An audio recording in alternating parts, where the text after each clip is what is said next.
Amen. Praise God. So tingnan natin ang ating mga katabi. We have so many new attendees. Welcome po sa tahanan ng ating Panginoong Diyos. This is your family, Grace Unlimited. So praise God po because we are going to fill in this place that you don't have space even to walk. Amen po ba? So can we do that? That will be our goal, ultimate goal, this 2024. Amen? So tonight we are going to start a brand new series called Deeper in Grace. What is our new series tonight? Deeper in Grace. Amen. This is actually what you call a full grace study series. Amen. Which is taken po from our Emmanuel Ministry Institute, led by our beloved Bishop Emmy Domingo, because we are in our 4th year curriculum. Amen? So para sa mga students po ng ating EMI, Full Grace Studies. So this Deeper in Grace, Full Grace Study Series, ano po ba ang purpose nito at ba tayo nagkaroon ng ganitong series or topic? My brothers and sisters, the purpose of this new series po called Deeper in Grace is we want you to embrace a much deeper knowledge, a deeper, fresh revelation about the new covenant, the grace of our Lord Jesus Christ, our true identity in Christ, and to understand deeply the finished work of our Lord Jesus Christ at the cross of Mount Calvary. That is why we have known many times and have heard all about grace. The meaning of grace, it is the unmerited, unearned favor galing sa Panginoong Diyos. Amen po ba? And we thank God because it is a free gift and we have received it. Even we did not do anything. The only main thing that we need to respond is to believe and have faith at the finished work of our Lord Jesus Christ. Amen? My brothers and sisters in Christ, once we fully understand what Jesus have done for all of us, kung ano yung ginawa niya sa atin at the cross of Mount Calvary, actually, it changes how we view ourselves. It changes how we praise. It changes how we worship. It changes how we pray boldly. And it changes our daily living. It can actually transform lives. Amen po ba?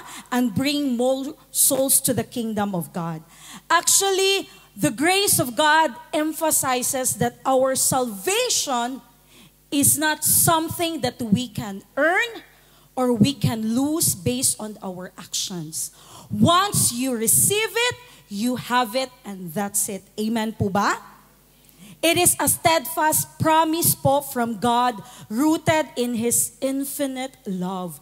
That is why there's no other description of grace, nothing else but amazing grace. Amen? Palakpakan po natin ang ating Panginoong Diyos. Tonight, allow me to ask you this question. When did God write your name in the book of life? Alam niyo ba? Maybe some of you are thinking, kailan kaya isinulat ng Panginoong Diyos ang aking pangalan sa aklat ng buhay? Is it the first time when I received Jesus as my Lord and Savior?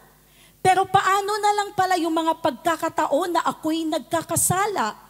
So it means ba nabura siya dahil ako'y nagkasala?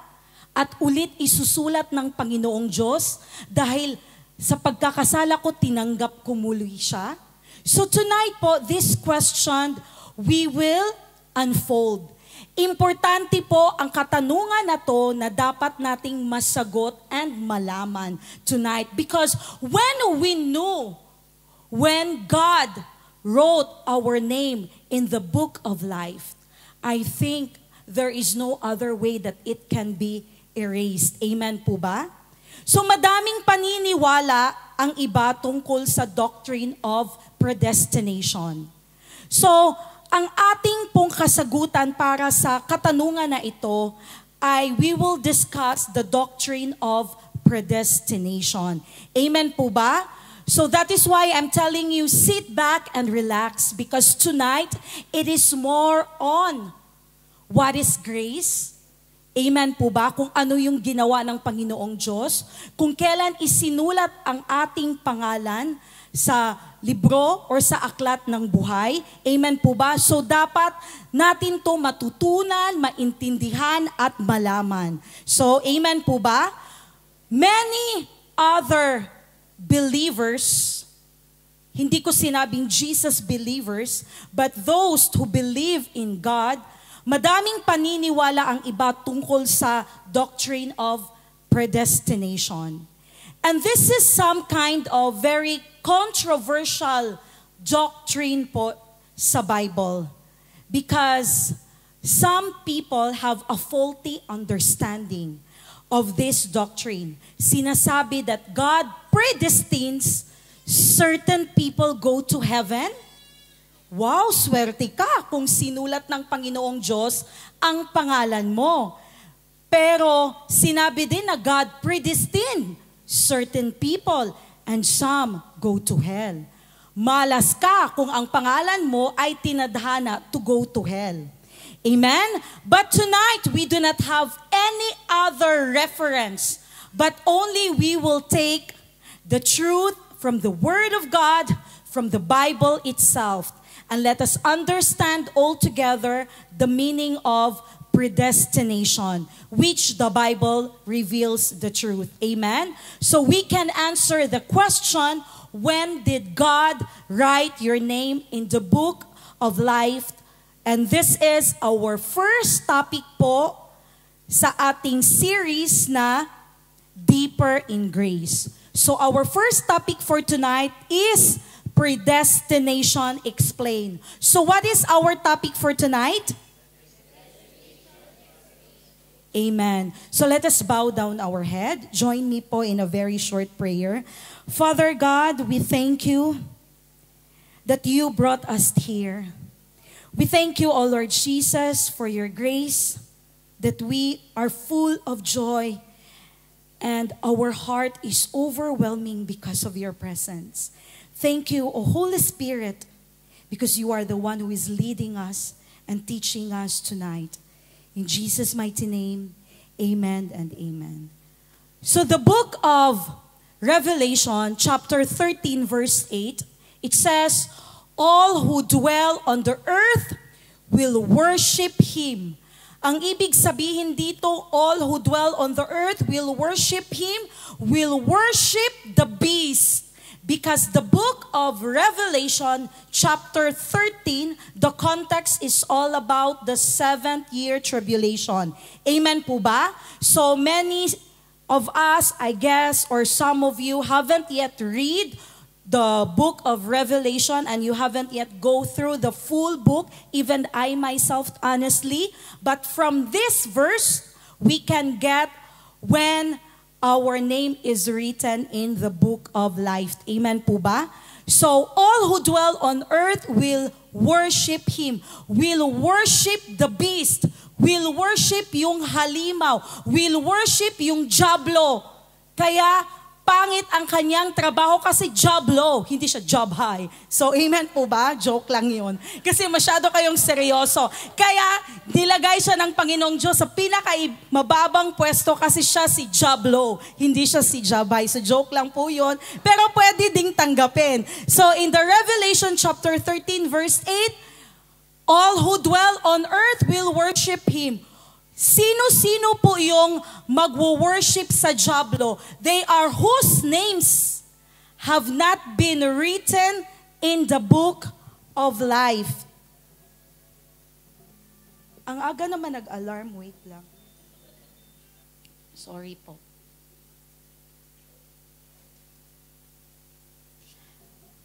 So all who dwell on earth will worship Him, will worship the beast, whose names have not been written in the book of life of the Lamb slain from the foundation of the world. Amen?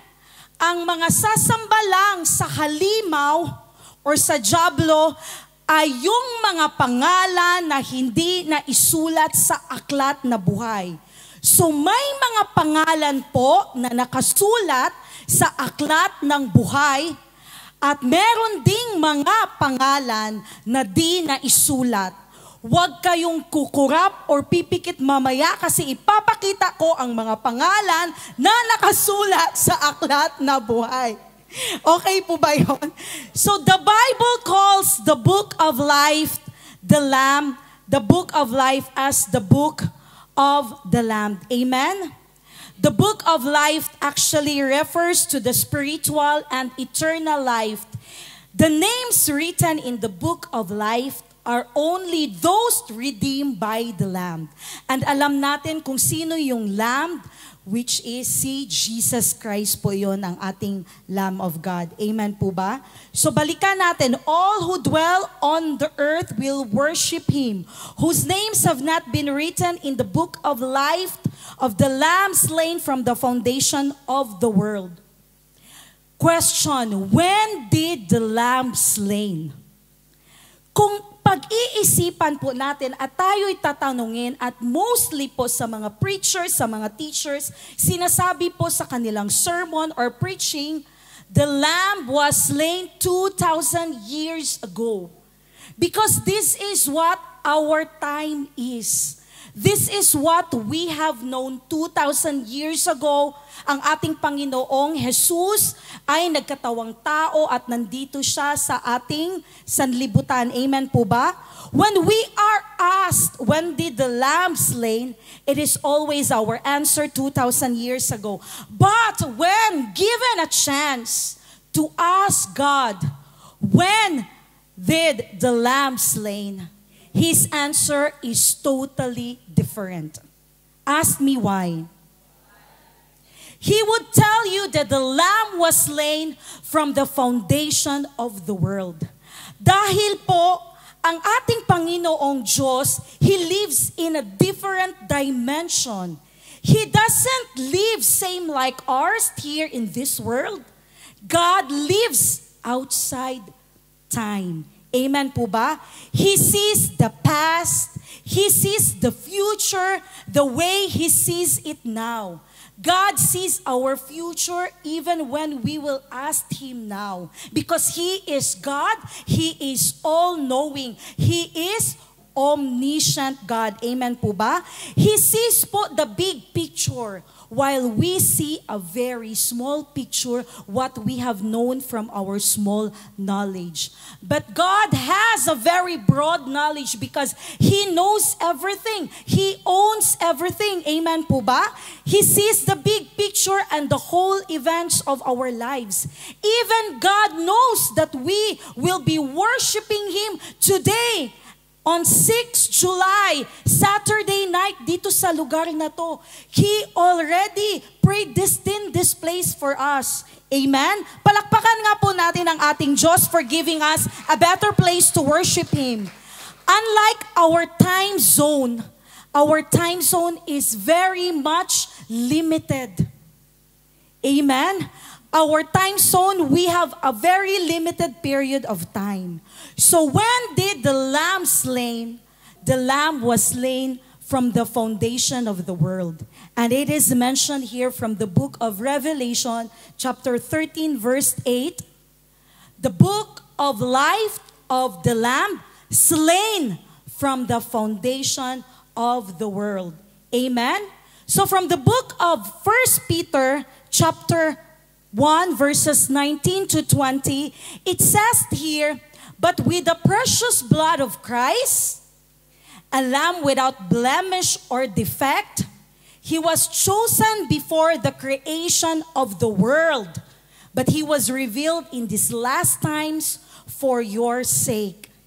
What did God do? Actually, for our sake, God sent the Lamb chosen before the creation of the world to enter into our time zone. Kaya may nababasa tayo sa Holy Bible na ang ating Panginoong Diyos ay nagkatawang tao. Amen po ba? Since man is unable to enter the realm of eternity to see it, we're not able to reach where God is right now. So for us to be able to enter, for Jesus will be able to enter into our time zone, or God to be able to enter to our time zone, so that we could see who God is and also believe in Jesus Christ and be saved. Kaya po, pinadala ng kanyang Diyos Ama ang kanyang bugtong anak na si Jesus sa ating time zone. Amen po ba? For us to see His grace, for us to believe His grace, and for all of us to be saved for those who believed Him. Amen? Apostle Peter nicely worded from this phrase po, sinasabi po niya, but was revealed in these last times for your sake. It is because God loves us, for us to really know how much His grace is overflowing, how much He truly loves us. Kaya po, He revealed in these last times for our sake, para tunay na makilala natin kung sinos ang Panginoong Jesus. Amen po ba? Amen, praise God. So Revelation 13 verse 8, uulitin ko, sinulat po dito ang word na written, whose names have not been written in the book of life of the Lamb slain from the foundation of the world. Dito naman po sa the book of Revelation, ibang chapter po, sa verse 8, and those who dwell on earth will marvel, whose names are not written in the book of life from the foundation of the world. Napakahalaga po na malaman natin kung bakit naka-highlight ang salitang written. Ang salitang written comes from the original Greek word na grapho. Can you repeat it? Grapho. This word was written in perfect tense in Greek grammar. Kaya perfect tense in Greek grammar means the action was already completed. Ito'y tapos na. Nangyari na po ang pagsusulat. Kaya pwede ko na pong ipasilip sa inyo kung sino po ang nakalista sa aklat ng buhay. Joke lang po. So pwede po nating malaman mamaya as we will go through the message of God. Amen po ba? This is a completed action with an ongoing result. So, written in the book of life. So this is a completed action with an ongoing result. This simply means that the action already has been carried out. Tapos na po. And also, the writing and not writing of names in the book of life has been done. Kaya hindi nyo po masasabi na kapag kayo'y nagkasala, at last month lang ay tinanggap mo ang Panginoong Diyos, pero nagkasala po kayo, ay sasabihin niyo po na bura na ang pangalan ko sa aklat ng buhay. How could God write your name in the book of life long before you got saved? Alam niyo po ba, when did God write your name in the book? The Bible says, before the foundation of the world.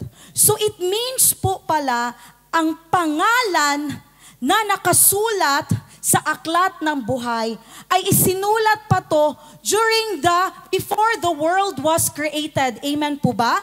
Before the foundation of the world. But how could God write your name in the book of life knowing na hindi mo pa tinanggap ang kanyang anak na si Jesus? Before you got saved, how long before you were born, and even long before the world began. How could God do this? How could God predestined already our salvation? For us to know, when did God write your name in the book of life, mahalaga na maintindihan natin ang ibig sabihin ng predestination. So what is predestination? Predestination po comes from the original Greek word prorizo. Pwede po ba nating ulitin? Prorizo, which literally means to predetermine, decide beforehand, decreeing from eternity, foreordain, appoint beforehand. Amen po ba? So kapag na-predetermine na ang iyong destination of your salvation, it means na establish na po kung ano yung magiging final destination mo. Amen po ba? And of course, if it's decided beforehand, it means it was decided by God in advance. So dito natin makikita kung gaano talaga kamahal tayo ng ating Panginoong Diyos. Dahil tayo ay ipapakita at ipapaliwanag niya sa atin na may mga plano siya sa atin, kung hindi puro blessings, kung hindi ang ating salvation to eternity. Amen po ba? Are you all interested to know that? Amen. So declaring or ordering from eternity, God's time and not our time. Napakahalaga po na malaman natin to, na wala po ang ating Panginoong Diyos po ay malawak po ang kanyang pangunawa, hindi lang kagaya kung ano yung alam natin. Also, predestination is foreordained and appointed beforehand. That is why if you will ask me, there are times in our life, or most of the time, in God's eyes, there is no accident. Kaya palagi nating sinasabi, it is not an accident why you are here. Because God already predetermined, God already decided you to be here in this place. Amen po ba? So predestination po is a biblical teaching that God predestined certain events and people to accomplish what He desires.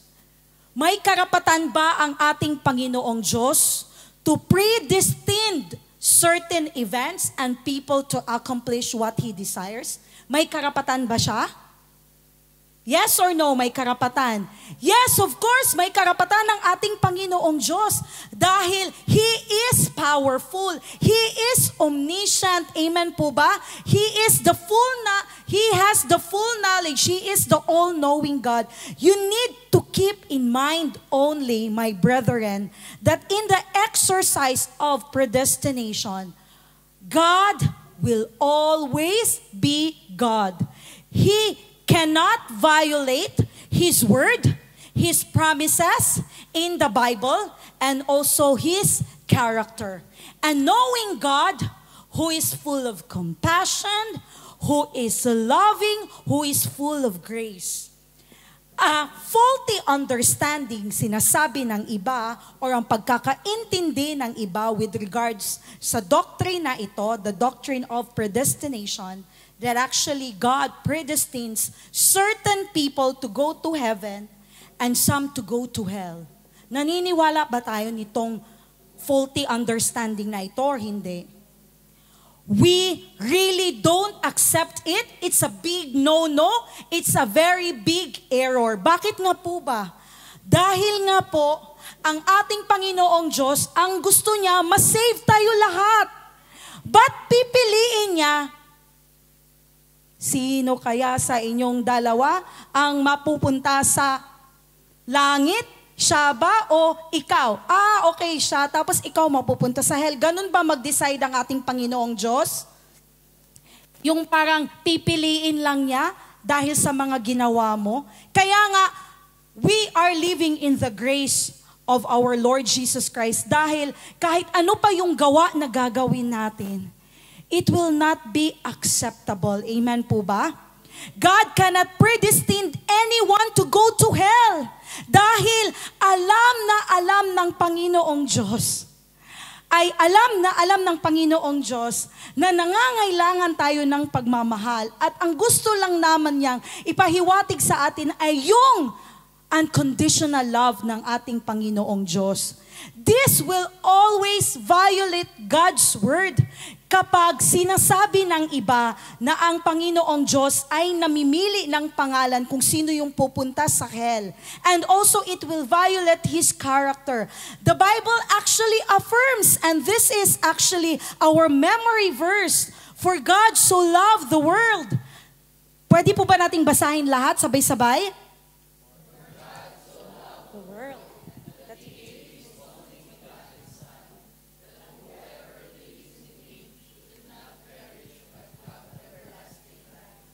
Amen and amen. God so loved the world. Who are in this world? Di po ba tayo yun? He loved us so much that He gave His one and only Son. And also in the book of Romans, chapter 2, verse 11, it says there, for God does not show favoritism. Lahat tayo ay pantay-pantay.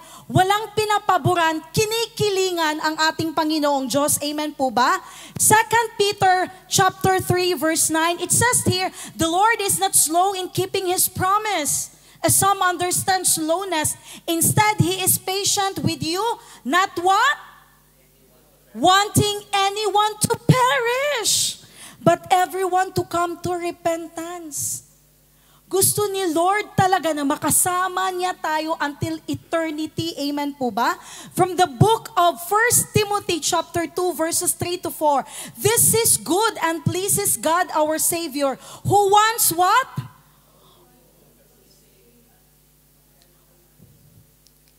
Okay, this is good and pleases God our Savior, who wants all people to be saved and to come to a knowledge of the truth.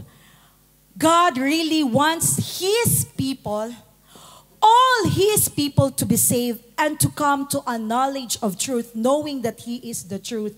Amen?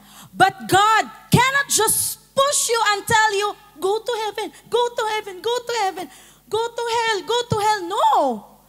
God cannot do that. You remember, God has given us free will to choose kung ano ba talaga ang gusto natin. That is how God loves us.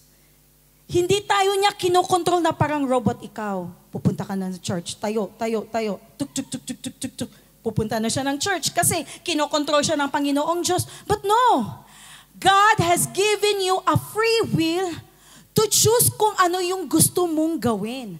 That is why the book of Matthew in chapter 7, it says, enter through the narrow gate, for wide is the gate and broad is the road that leads to destruction, and many enter through it. But small gate is the gate and narrow the road that leads to life, and only a few find it. So it means from this verse, compared to the book of Revelation, may link. So it means may nakasulat sa aklat ng buhay at merong hindi makapasok. Amen po ba? Sa kaharian ng Panginoong Diyos. My brothers and sisters, the balanced view of predestination is that God chose those whom God foreknew, they will choose Him. Amen po ba? So as we will go through this study, malalaman natin kung paano nag-view ang ating Panginoong Diyos. Predestination is that God chose those whom God foreknew. Alam ni Lord na tatanggap ka sa Kanya. Kaya alam niyang pupunta ka dito sa church at makilala mo ang iyong GU Church family at makakasama ka namin sa ating Bible study at sa prayer meeting. At as you go along your journey being a Christian, mararamdaman mo ang pagmamahal ng Panginoong Jesus. Kaya ikay magsisilbi sa Kanya through ushering, sasali ka sa worship team, at kung anumang ministry ang gusto mong salihan. After that, you are still having this deeper and intimate, very close relationship sa Panginoong Diyos at kasama mo siya. Gusto mong mamuhay pa ng malalim sa Kanya at ikay magpaparegister at sabihin mo, willing po akong magpabaptize dyan sa swimming pool sa likod. Di po ba? Ang sarap, di ba? So we are encouraging you. Amen?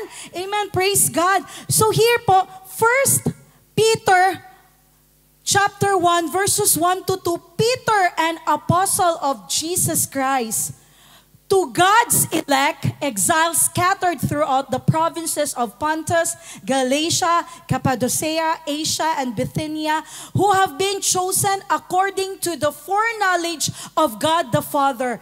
God chose us according to His foreknowledge. Dahil nga siya ay Panginoong Diyos, very powerful, and He knows what will happen. Through the sanctifying work of the Spirit, and to be obedient to Jesus Christ and sprinkled with His blood. You could easily spot here sa verse pa lang na ito, verses 1 to 2, that there is already, you could spot here the Holy Trinity.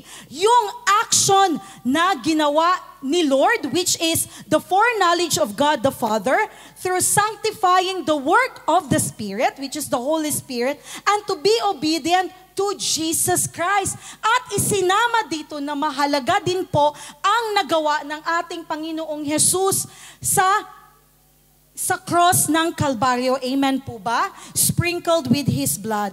The word foreknowledge actually comes from the original Greek word prognosis. Ulitin natin. Prognosis.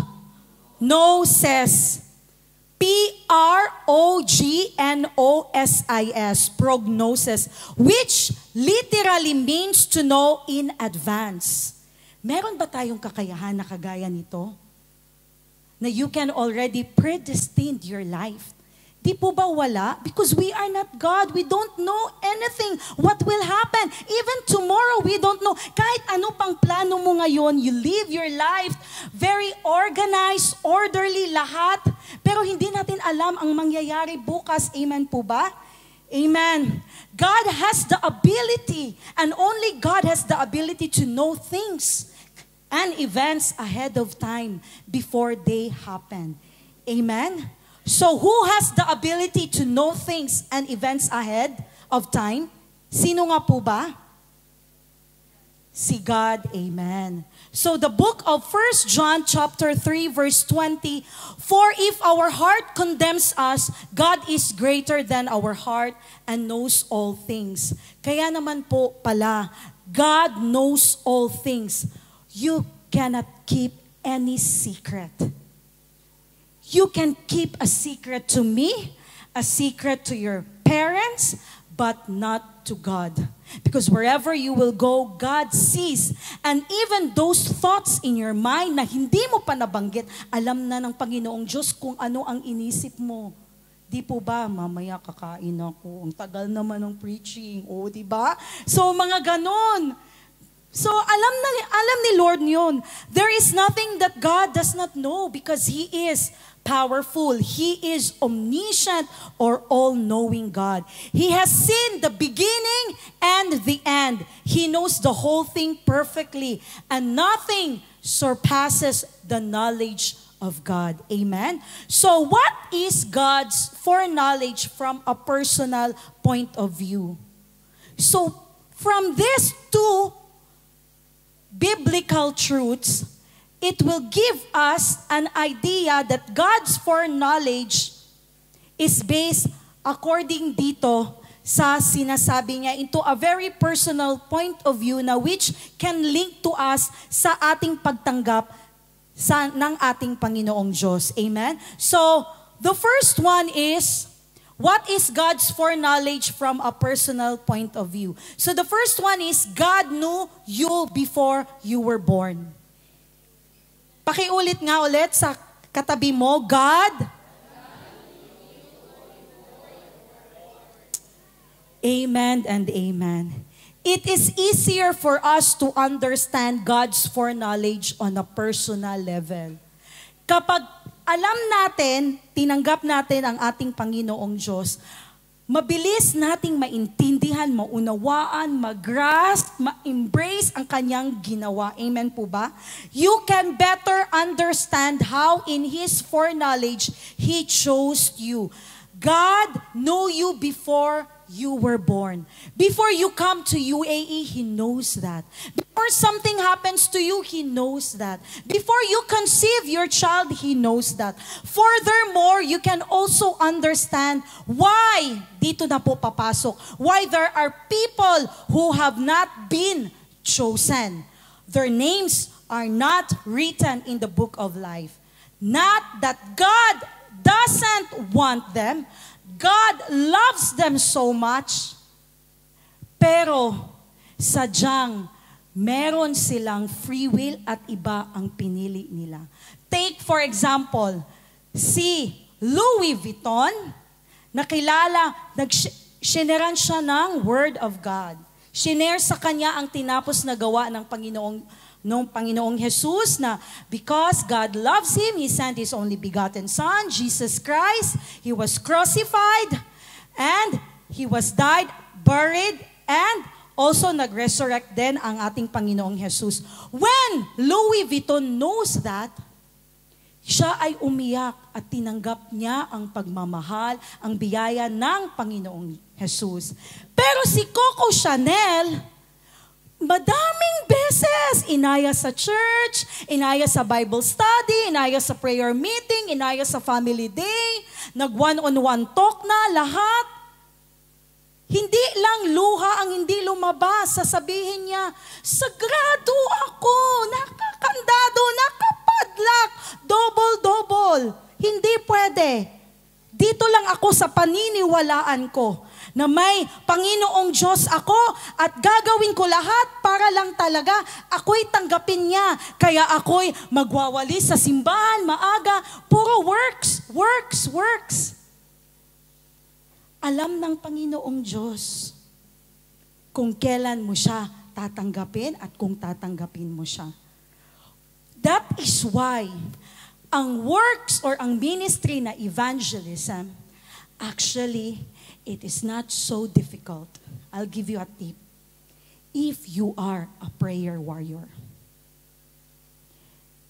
it needs a prayer, consistent prayer to you to pray for a soul, for your friend to be saved.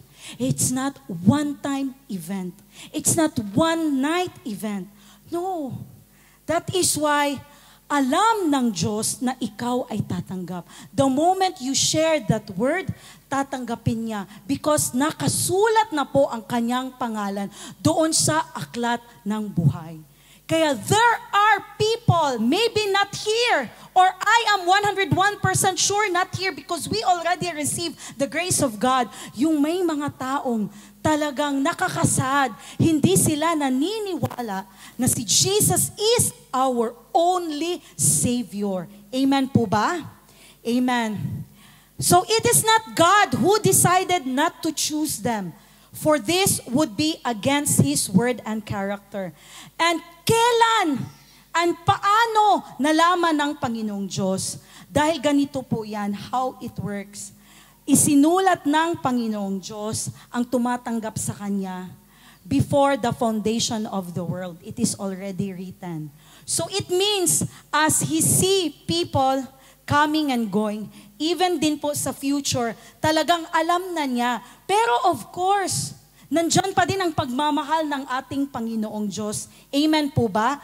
That is why when we heard the message of grace, when we know the love of Jesus, the only thing that we need to do is just to what?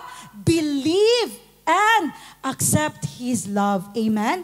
On the other hand, God chose you because in His foreknowledge, He knew you would choose Him. Alam ni Lord na tatanggapin mo siya at makikilala mo siya. Alam ng Lord na magiging parte ka ng worship team. Alam ng Lord na magiging parte ka ng simbahan. Amen? So second po, God never determines anyone's eternal destiny. It's personal. Kaya po, kahit gaano pa nag-uumapaw ang pagmamahal ng Diyos, meron pa ding iba na hindi nila natatanggap ang gawa ng Panginoong Diyos. Amen po ba? So it's personal. Salvation is something personal. Kaya hindi ka pwedeng tumanggap in behalf of Sally's family. I declare that Jesus is my Lord and Savior. Hindi pwedeng ganon. Dapat maranasan nila, maramdaman nila ang pagmamahal ng Panginoong Diyos. Amen? God decides only according to His foreknowledge of anyone's choice. God's decision to choose and not to choose anyone is based on God's foreknowledge of anyone's choice. Because of free will nga po, may mga tao pa din na hindi tinanggap ang biyaya ng ating Panginoong Diyos. So, here po,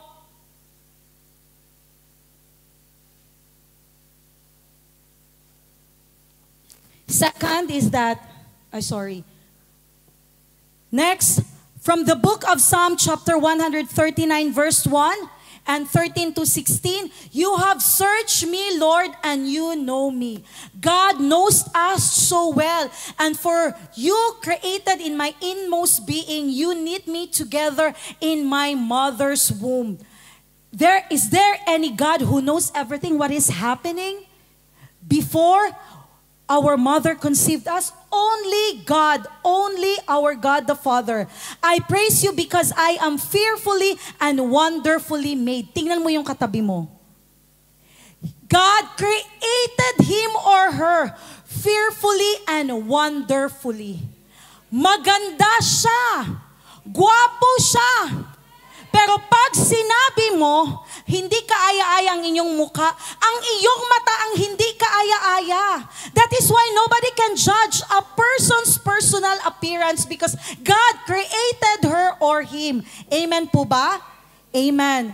So, here po, my frame was not hidden from you when I was made in the secret place, when I was woven together in the depths of the earth. Your eyes saw my unformed body.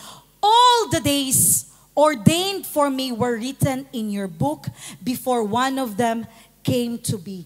All the days ordained for me were written in your book. Does it mean po ba kung ano yung isinulat ng ating Panginoong Diyos ay gagawin mo bilang ikaw ay i-akto mo kung ano yung sinulat niya? No. That is not the point here. Ang ibig sabihin po nito, before God wrote your story in His book, nakita na niya. Seeing comes first before writing.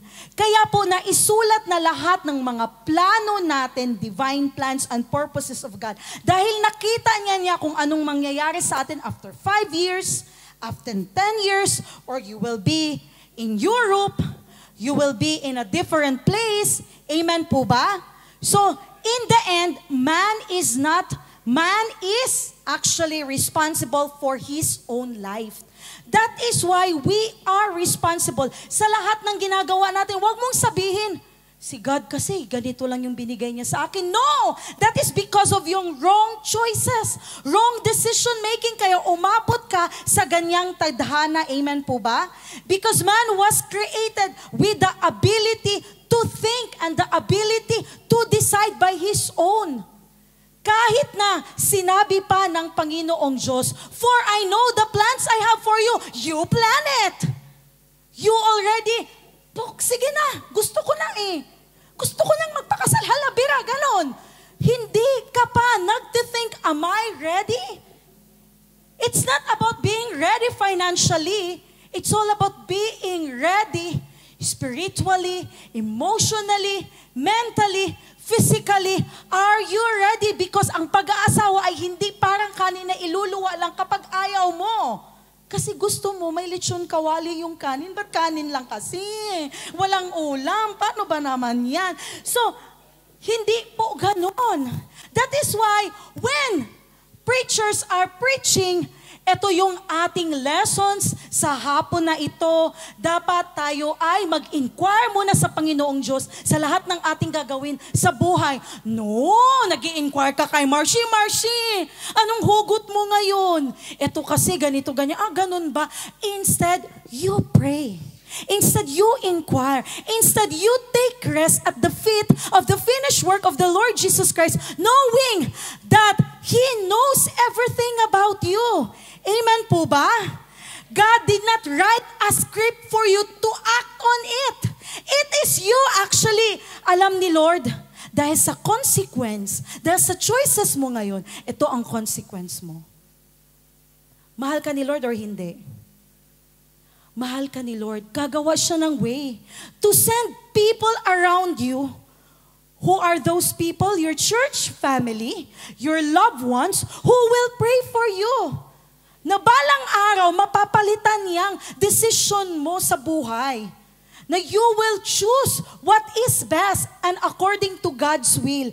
Amen po ba?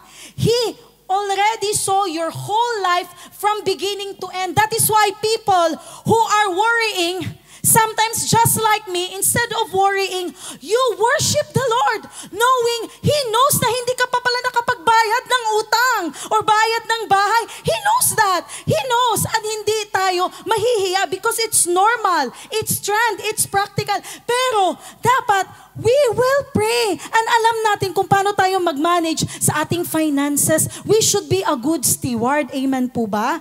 So dapat ganun po. Alam po natin yun. Gagabayan tayo ng Panginoong Diyos pero hindi ibig sabihin na wala siyang ipapadala ng mga tao to bless you or to make a way for you to understand and learn a lesson from your issue. Amen po ba?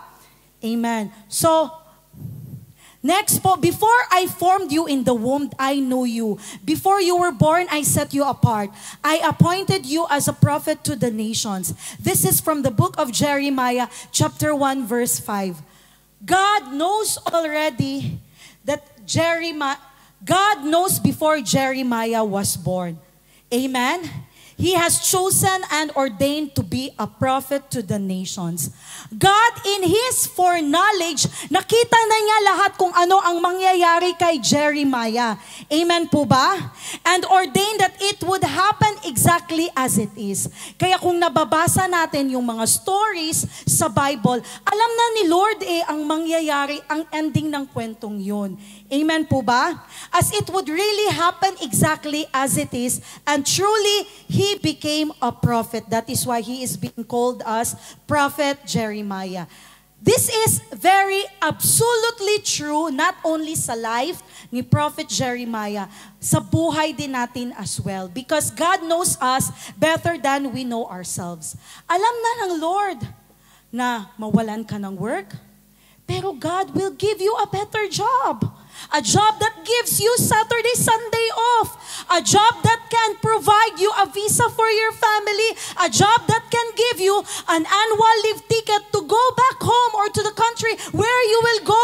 Kaya nothing to worry in life because if you worry right now, nothing will come inside your brain. It's only coconut, nothing. But if you praise God for giving you this problem in life, you will say, Lord, I know that I am not a warrior.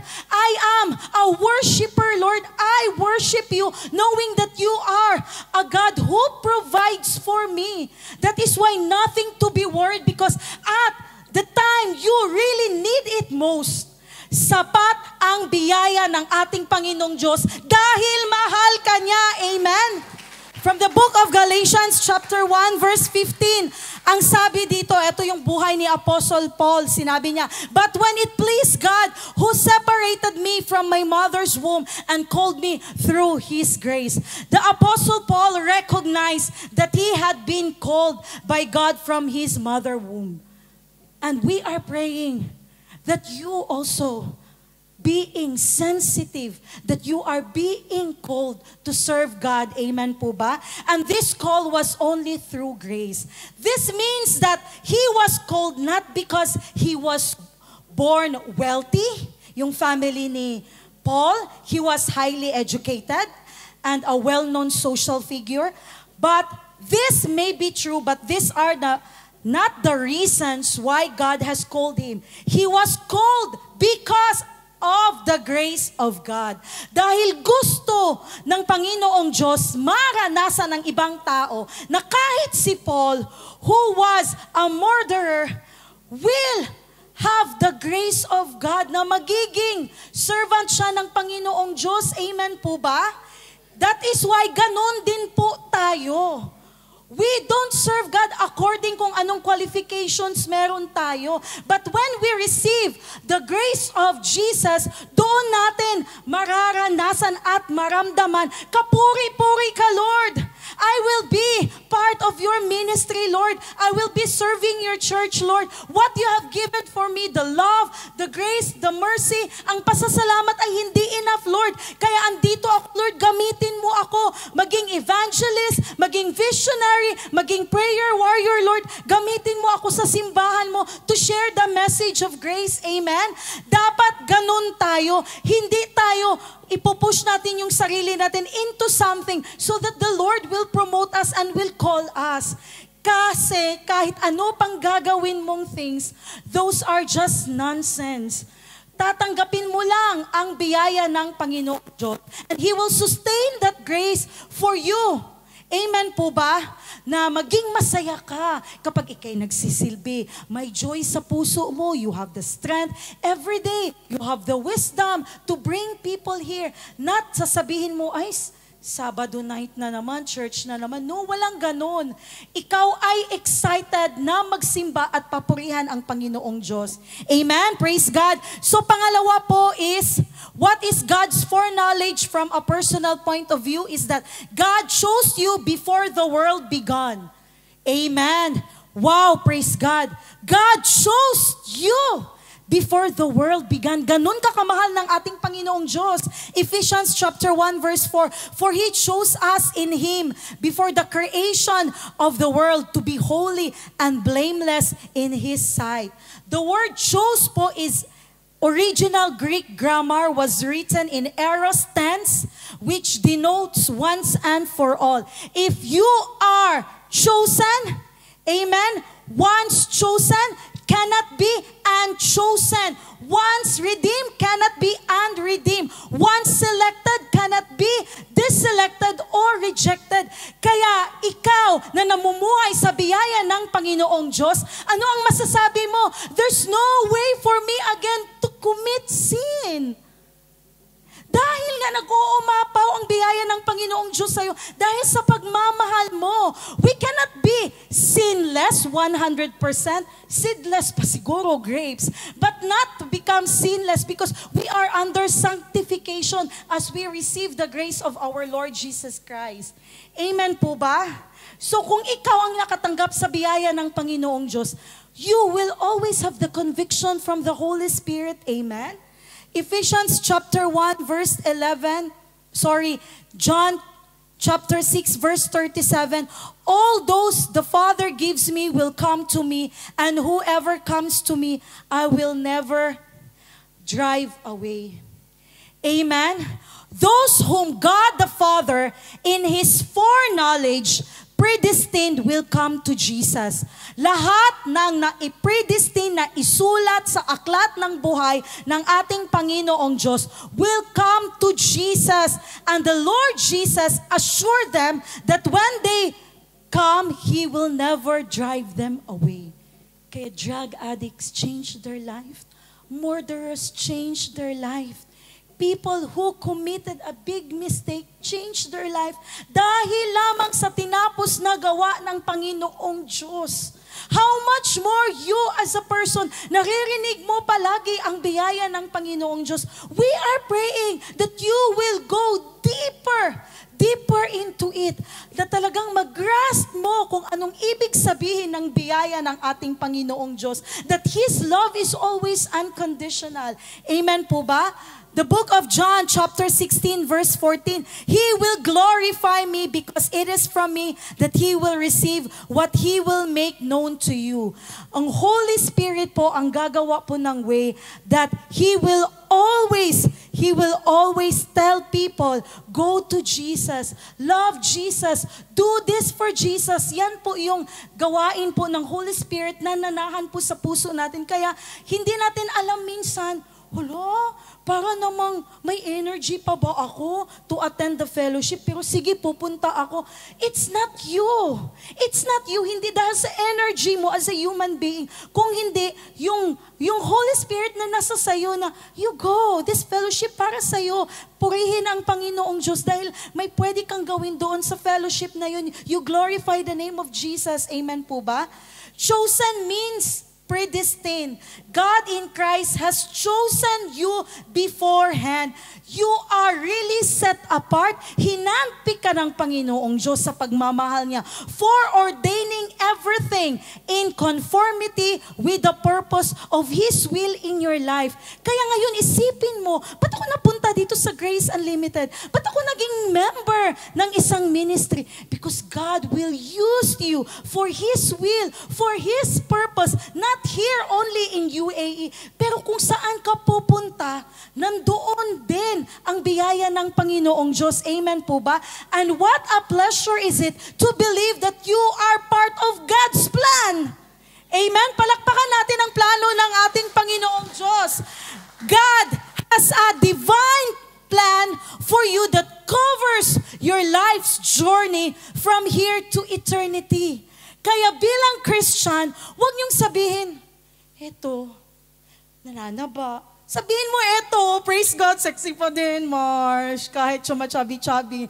Sarap kasi magluto ng mister ko. Ganun dapat. Hindi yung frown face. Eto, pagod pa din. 12 oras ang trabaho, magkakasunod. Praise God, dito pa din, nagtatrabaho, 12 oras, kahit walang off.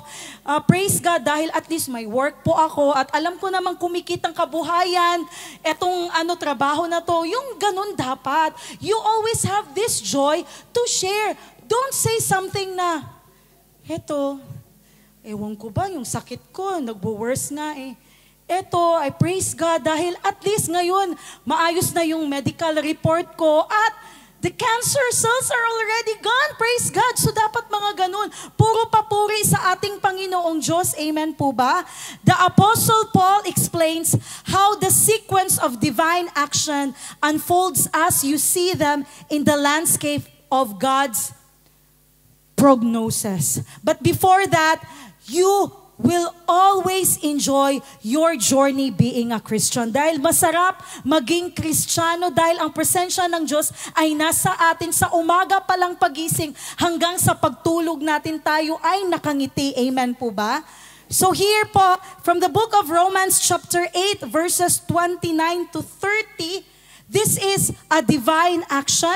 This is like a sequence po kung paano tayo itinalaga or predestined ng ating Panginoong Diyos. Amen?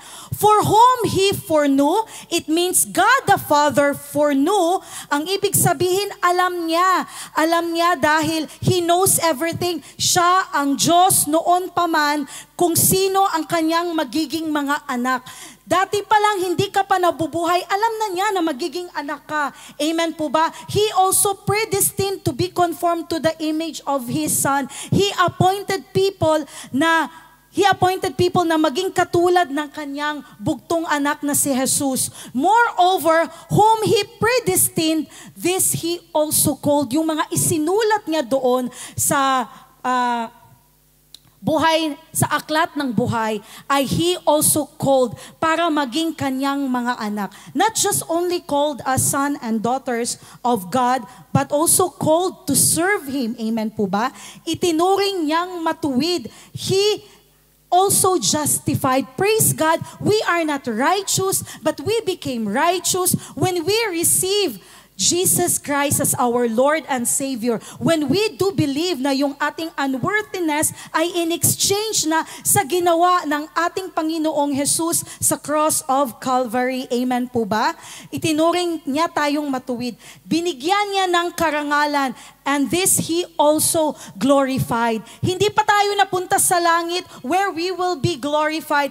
But here on earth, we are already being glorified. Amen? So masasabi nating panig sa atin ang Diyos at dahil dito, walang magtatagumpay laban sa atin. Because we are overcomers Amen po ba? We are champions of Jesus. Amen po ba? So palakpakan natin ang ating Panginoong Diyos. My brothers and sisters, salvation actually is a soul act of God. So dapat nating tatandaan na tinanggap ko ang Panginoong Jesus, may ginawa naman ako dahil doon. No. That is a big no. Salvation, gift of salvation is a soul act of God. Bukod tanging ating Panginoong Diyos lamang ang kumikilos when we receive the gift of salvation. Amen po ba? Because the Bible clearly teaches us that we are saved by grace alone, through faith alone, in Christ alone. This is not a joint partnership na when you receive Jesus, nagkaroon ng joint work. No, nothing. Wala tayong ginawa. Nothing but only the grace of our Lord Jesus Christ. Amen po ba? So palakpakan natin ang ating Panginoong Diyos. Okay. Question. Recap lang po because nagtatapos na po ang ating preaching. So when did God write your name in the book of life?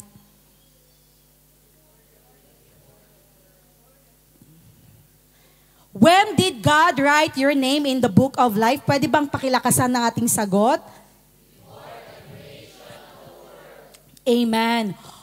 Next, on what basis God was able to write your name in the book of life before the creation of the world? Anong pinagbabasihan ng ating Panginoong Diyos na naisulat niya ang iyong pangalan sa book of life? Anong basihan?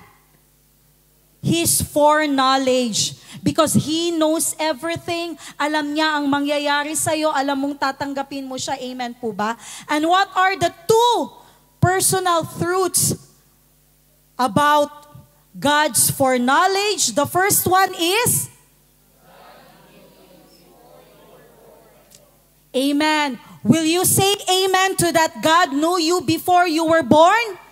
Amen. So it means if God knew you before you were born, lahat ng problema mo ay alam ng Panginoong Diyos at hindi kanya pababayaan. Amen. Second, what is second? God chose you before the world began. How pleasant is it to know, if you know that God chose you before the world began, what is your ano yung decision mo ngayon? What is the right thing that you will do is only to praise and worship Him, right? Praising and worshiping Him and serving Him. Amen po ba? So, question, nakasulat ba ang iyong pangalan sa the book of life? Ulitin ko, nakasulat ba ang iyong pangalan? Nakasulat ba ang iyong pangalan sa the book of life? Another question. Can your name be erased from the book of life? Wow, ang tatalino. Never ever, and praise God that you have known that. It means nakinig po kayo. I am so blessed po. Praise God po dahil alam nyo na your name will not be erased from the book of life. Dahil kapag isinulat na po, ang pagsusulat ay hindi gamit Mongol 1, Mongol 2, or lapis or marker. Alam niyo po ba, inukit po siya. Inukit po talaga. So it means mahirap burahin at walang makakabura. Amen po ba? Your name will never ever be erased from the book of life. And for tonight's big idea, before we will end this service, sabay-sabay nating banggitin.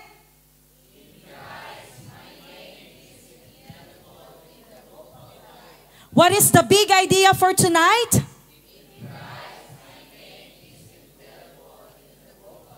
Amen. Praise God. So let us all stand up.